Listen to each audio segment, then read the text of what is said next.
కొన్నిసార్లు ఈ లోకంలో తప్పిపోతూ ఉంటామండి. ఈ లోకంలో మనం జారిపోతూ ఉంటాం. ఈ లోకంలో అనేకమైన పరిస్థితులు గుండగా వచ్చినప్పుడు ఆ కార్యాలు మనం చేయటానికి ఎంతో ఇష్టపడుతూ త్వరపడుతూ ఉంటాం. కానీ ఇక్కడ దేవుడు అలాంటి పరిస్థితులు మనం చేస్తూ ఉన్నప్పుడు, అలాంటి కార్యాలకి మనం పూనుకుంటూ ఉన్నప్పుడు దేవుడు అంటండి మనల్ని గద్దిస్తాడంటండి.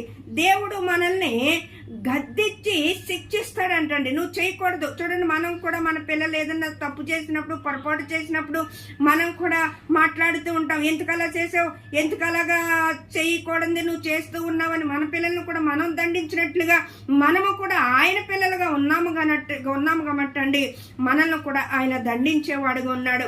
ప్రభు చేయు శిక్షను తునీకరిస్తూ ఉన్నావా లేదా ఇష్టపడుతూ ఉన్నావా? ప్రభువు నిన్ను గద్దిస్తున్నప్పుడు లోబడే వ్యక్తులుగా ఉంటున్నామా, లేకపోతే మనము ఆయన్ని వ్యతిరేకించి జీవించే వ్యక్తులుగా